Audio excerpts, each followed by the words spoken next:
Hello, everyone. Thank you for joining this interview.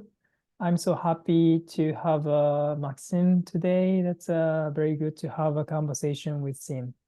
So, Maxim, thank you for joining us today. Glad to be here. Thank you for having me. Thank you. First of all, I'd like to introduce his profile. Maksim Karliuk, LLM and PhD in law, has more than 10 years of working experience at the intersection of law, policy, and philosophy. Currently, he's a research specialist at the International Development Law Organization, IDLO, in Rome, where he works to advance peace and sustainable development through the rule of law. He previously worked as a principal consultant and program specialist at the United Nations Educational, Scientific, and Cultural Organization, UNESCO, taught at the Paris Institute of Political Studies Science 4, and had several other academic engagements around the world. He has been included in the 2021 Centennial CIDOB 35 and the 35 list of potential and consolidated minds. So, Maxim, thank you for joining again today. Thank you very much for inviting me. Awesome. So let's get started today's first agenda. I'm so curious. You have a very variety of the great experiences so far. So could you tell us why did you start to work in public sector?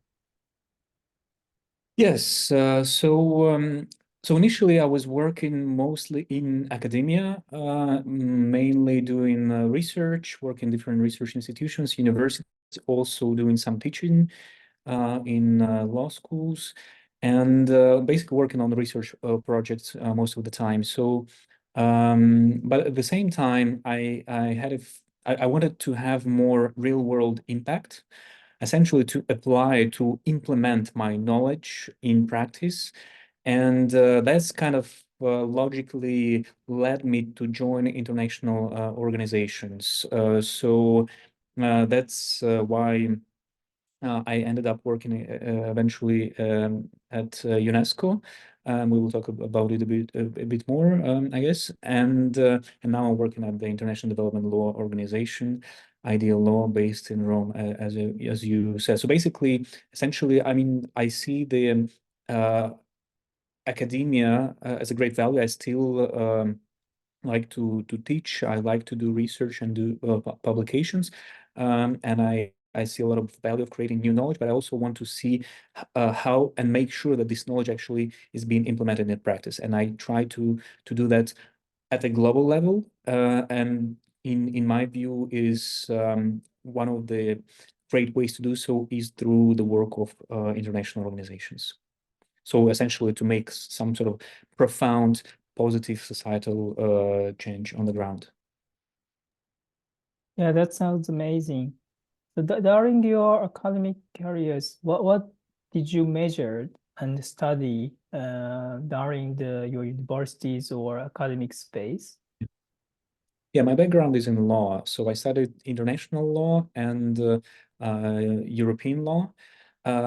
So this is my background, but at the same time, I have always been interested in philosophy, and that's kind of the way how I went into the field of new technologies and artificial intelligence, because these technologies, that there are a lot of philosophical questions there, in particular like philosophy of mind. There are lots of discussions of these technologies from that perspective. So I tried to combine this my law background with my interest in philosophy, and that's the way sort of I transitioned into this field. I'm working a lot in have been working a lot in recently. Yeah, thank you for sharing. As you have many great experiences in the public sector, such as the United Nations and UNESCO, so could you share about your experience in these organizations? Yes, definitely. Look, so that was a lot of intense work, and but fun at the same time. Very exciting.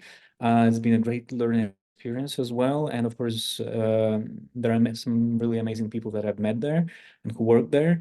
So UNESCO itself, which is a UN system agency.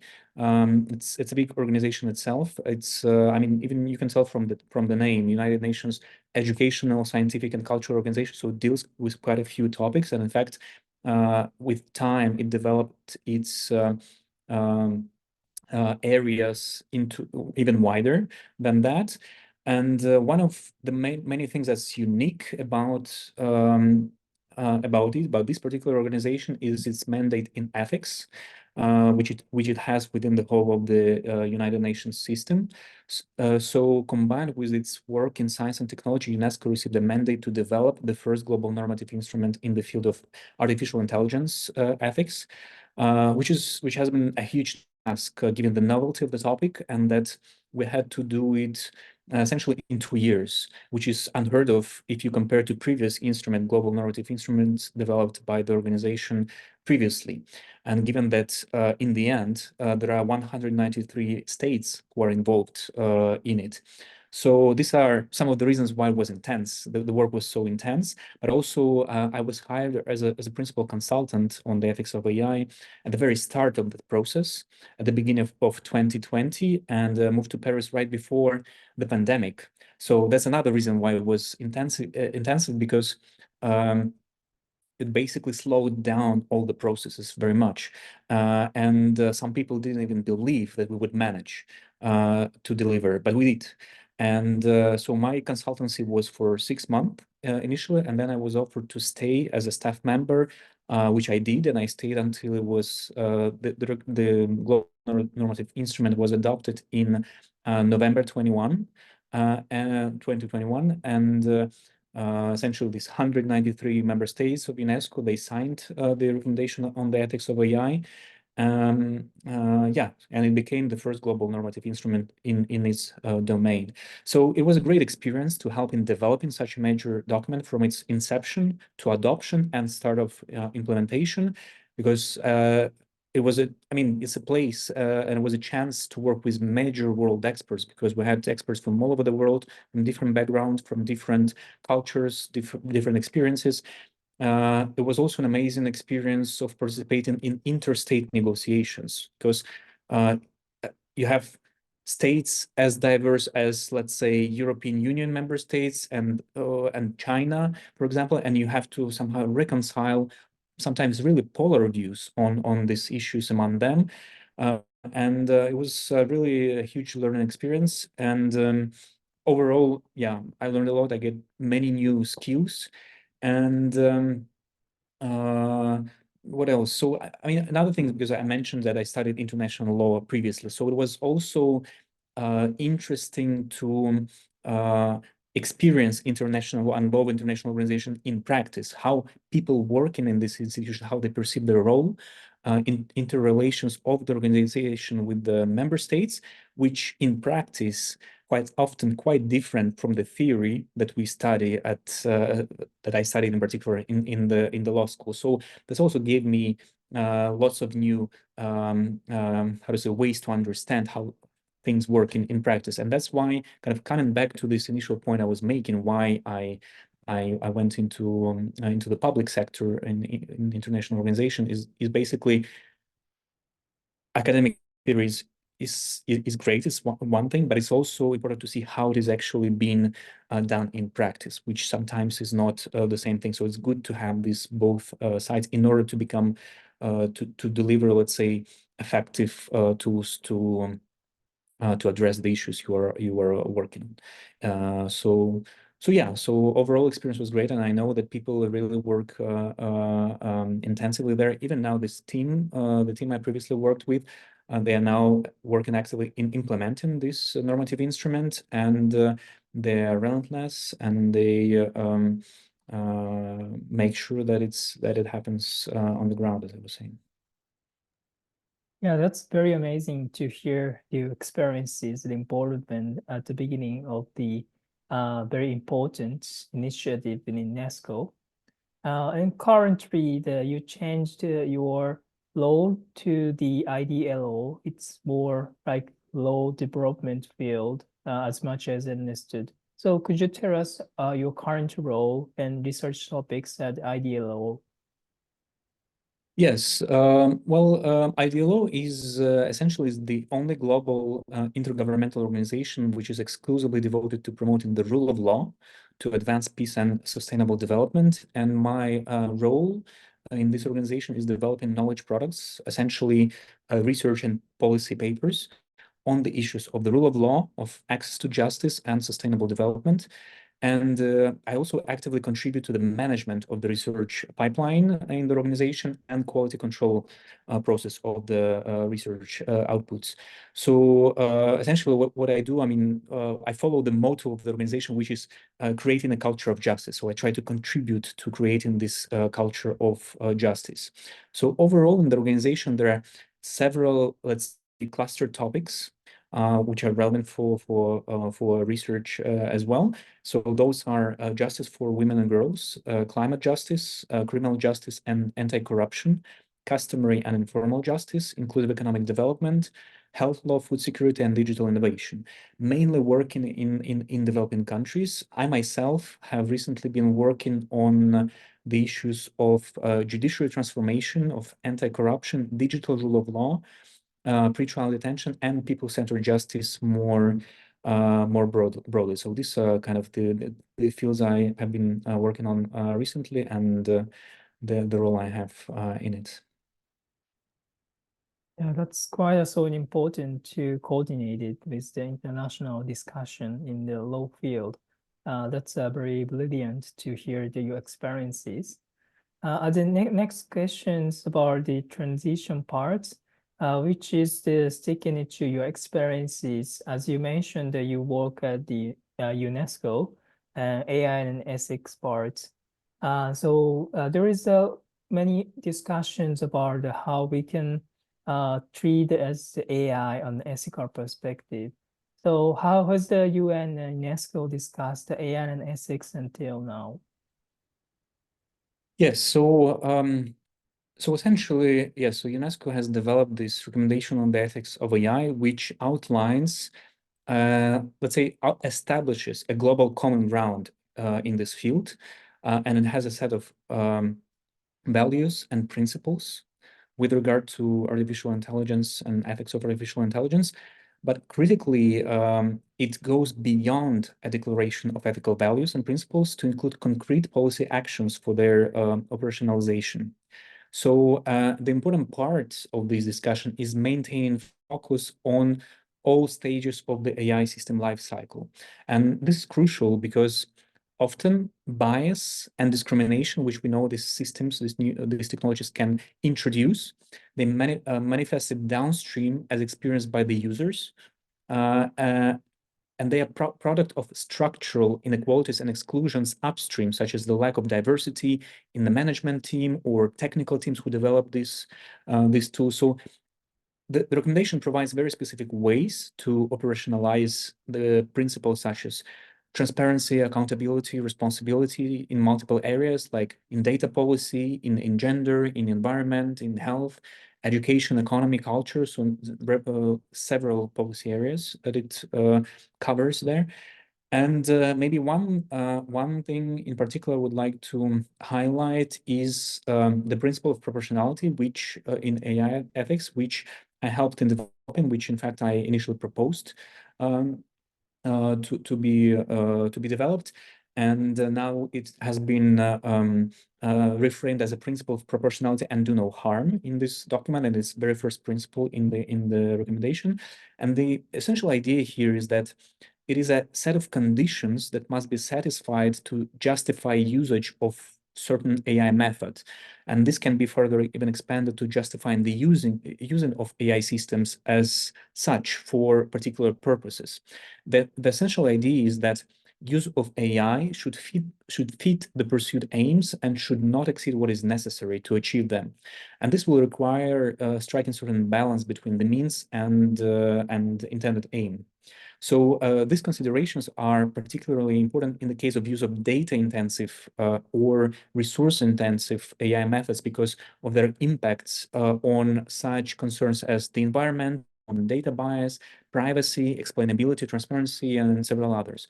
So in fact, there is research that shows that in certain contexts, simple, explainable algorithms often have close to the same predictive power as black box methods like deep learning, for example. In such scenarios, the added benefit of the black box techniques is not worth the big cost of interpretability. And beyond that, in certain scenarios, use of algorithms can provide no additional value whatsoever. So that's why, I mean, when deciding whether to choose an AI tool, let's say, or which tool in particular to use, we have to make this assessment and this balancing act.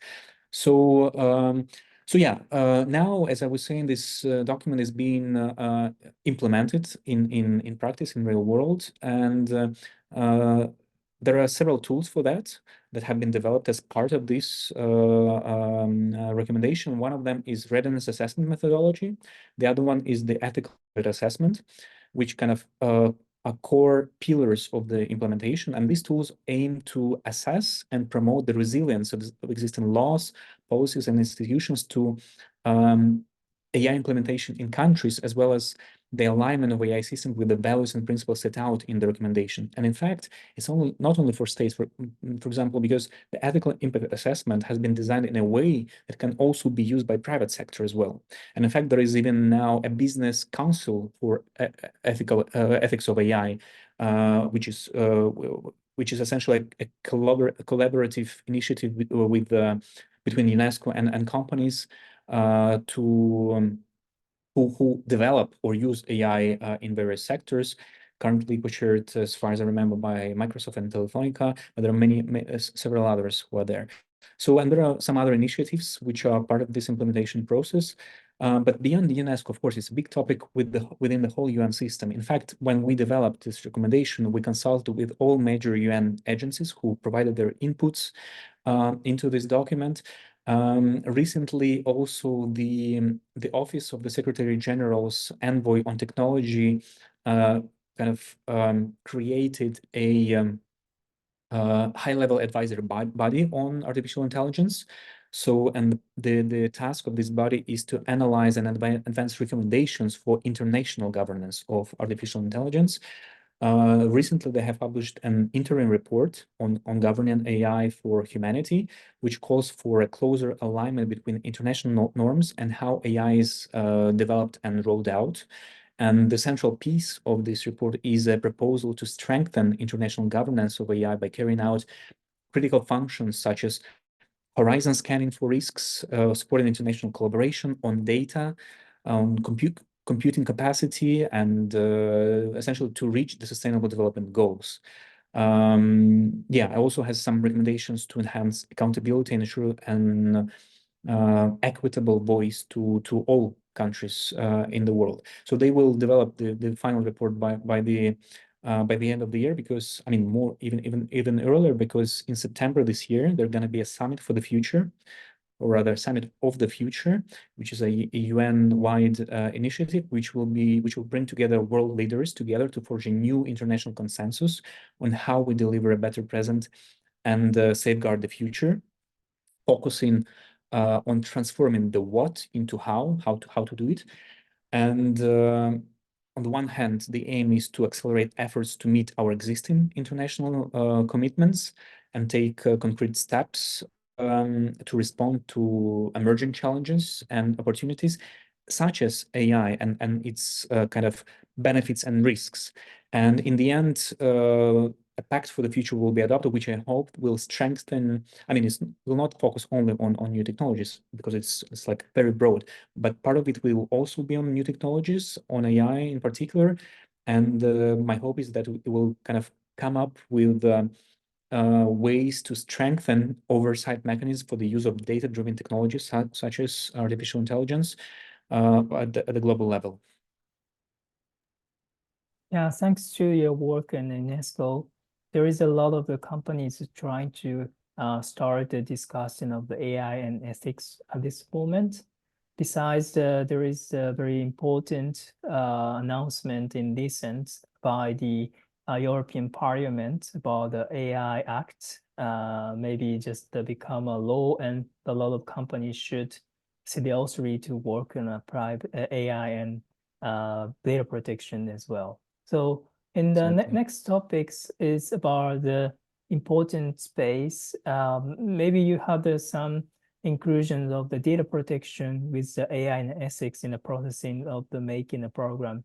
So could you share about how is the data protection interconnected with the AI and ethics from your perspective? Yes, definitely. So, I mean, privacy is a right essential to the protection of human dignity, of human autonomy, and human agency. And since the major AI methods currently employed are based on processing of ever-increasing amounts of data, data protection becomes a particular concern in terms of both the use of data for the development of AI systems and providing impacted people with agency over their data and decisions made with it. So, to give you an example of, let's say, certain trade-offs that might appear and already appear in practice. I already spoke about biases that these technologies can introduce. One way to go around to reduce biases is to use more data. And it's generally true that a machine learning algorithm based on data is more accurate and relevant if the input data is precise and extensive, which potentially can reduce bias as well. This, however, at a certain point may come into conflict with personal data protection, because in this case, there is a clear conflict between privacy and using more specific and detailed datasets to offset AI biases. So this is an issue, how to say, a very careful balancing exercise that has to be made here. Another example is mass surveillance. So because large amount of data and AI can be used for mass surveillance and things like that.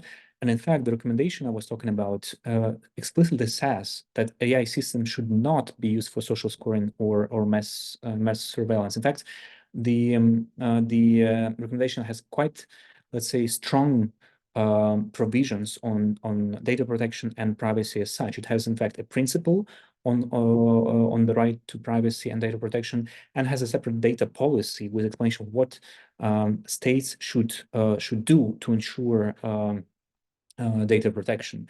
And among those, it requires privacy impact assessments for algorithmic systems, which also includes societal and ethical considerations into it.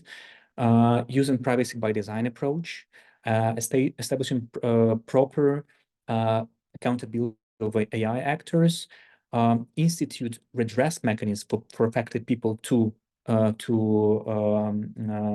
protect their rights, ensure that individuals retain rights over their personal data, and essentially, so the data protection is ensured throughout the whole life cycle of AI system. Because I mentioned at the beginning that the core point is we should look at all of the stages of AI systems, which starting from development and design to the implementation and use of those technologies. So yeah, so essentially, and the privacy is important at all of the stages. Yeah, absolutely. I agree with your idea, and it's becoming so serious because of the AI is becoming normal in our society. Privacy and data protection is also becoming important, not just only for the lawyers, but also the developers, the businesses, or institutions who organize the collaboration with the society and the new technology. So as a future landscape, you mentioned on a very interesting post on LinkedIn. Just you joined a forum by the political. What is a very interesting theme that you are speaking on the on the loom? So could you share about what is needed to enhance the secure the rule of law in the digital context? Yes, sure. I mean, it's a very large question. In fact, I will say let's say, a few foundational points without which, let's say, you cannot proceed in this direction of ensuring the rule of law in the digital context. So first of all, previously we thought that we need to build the rule of law online as we have it offline, meaning in the digital world as we have it in the physical world. But nowadays, in my view, it is no longer enough, simply because we have seen that the rule of law has been in the physical world. It has been in persistent decline globally several years in a row. So transferring this into the digital world simply is no longer enough. That's one thing. A second thing is that digital contexts are quite different from the physical ones and might require different approaches. So these are kind of 2 points to bear in mind. The second kind of major foundational point is we have to have a very let's say strong and common foundation in terms of value neutrality, because there is this so-called value neutrality thesis, which says that technology is morally and politically neutral. It's neither good or bad on its own. It's and I still hear it to this day, that it's just a tool used by people, and you can use it for good or bad purposes in good or bad ways. But this is not the case. In fact, there is a pretty much common or wide agreement among philosophers and theorists of technology from various schools that technology is not morally and politically neutral. And in fact, if we speak about artificial intelligence, it's even more so, because people are still making choices every step along the way for AI's development. And their personal ideas, their ideologies of their group are what's being passed down through the AI ecosystem. So to put it simply, if you or someone like you are not in the room where this happens, it essentially whatever gets built won't necessarily reflect who you are. So among others, AI systems are biased, as we already talked about this, due to the data on which they are being trained, or some other things. So they essentially depend on what kind of data is used. And data can be incomplete. It can include societal biases in itself or stereotypes of different sorts, which can have really far-reaching consequences, because this technology, the way they are being applied, it can basically extrapolate really, really widely and really fast. But even beyond that, AI systems can learn from the information they receive from the outside world and can act in ways that their creators could not have predicted, such as essentially they can operate independently of their creators or operators. And this, in the end, complicates the task of determining responsibility and creates problems of predictability, ability to act independently, while at the same time not being liable. So these are all of the issues which undermine the possibility to build this rule of law, proper rule of law in this domain. So long story short, the important part is not to just look at the use of these technologies for the purposes of their assessment or their regulation, because that's going to be already very late. It's important still, but it's late. It is important to look at them at all stages of the life cycle, as I was talking previously, from research, design, development, to deployment and use. And even these stages, they have their own sub-stages, no? Like maintenance, operation, trade, financing, monitoring, disassembly, termination. So at all of the stages, if we're to build a proper rule of law in this domain, we have to ensure that we look at all of the stages and not only at the stage of usage of these technologies. So this kind of a long expose, but this was my second foundational point, that there is no, these technologies are not value neutral. They're not morally or politically neutral. The third point and last point, I will stop here, is the something that I have been thinking about recently, is about the regulatory presuppositions that we have. So presently, law still operates on the basis of the same assumptions fixed in the normative foundations, such as those about freedom of will, about human autonomy, which essentially are the basis even for the new technology-driven regulation. But at the same time, as we as individuals are invited continuously to outsource our agency more and more to digital tools, it might happen that we might be losing the ability to exercise judgment to a certain degree and make decisions independent of these systems. So this can both have practical and moral challenges. On the one hand, the regulatory intervention might not achieve the, let's say, the anticipated result, since the technologies can undermine this fixed assumption about our autonomy and freedom of will. On the other hand, such interventions from the regulatory perspective place unrealistic expectations on us, on human agency, or on structures involving human agency, which can result in unfair treatment. So it's kind of, to give an analogy, we can end up building more and more rules based on false assumptions, on false foundations, which might shatter the whole structure, regulatory structure that we're trying to build. So to me, it's now not really clear how we can rely on regulatory frameworks based on established assumptions to cope with emerging technologies, while at the same time, these frameworks are themselves being challenged by technology itself through the disruption of these normative foundations. Yeah, so it's kind of something I have been thinking about recently, and I want to kind of, I don't have solutions for this yet, but it's something that really has to be taken care of if we are to make these regulatory frameworks that we build effective in the end, and in addressing the issues we have with the advent of new technologies. Yeah, that's a very big insight, and thank you for sharing. That's the very important to consolidate the different model, not just in tech, but also like politics and lawmaking. It's been a mixtures of the like development of society. And so lastly, I'd like you to share your message for listeners. Throughout your very great experiences, you have a lot of things to share to the like listeners or visitors on this interview. So could you share about your any insight and final message for them? Yes, the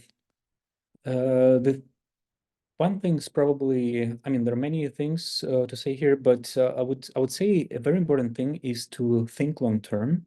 And from my experience, from my conversation with people throughout the years and in different places, it is very common for people to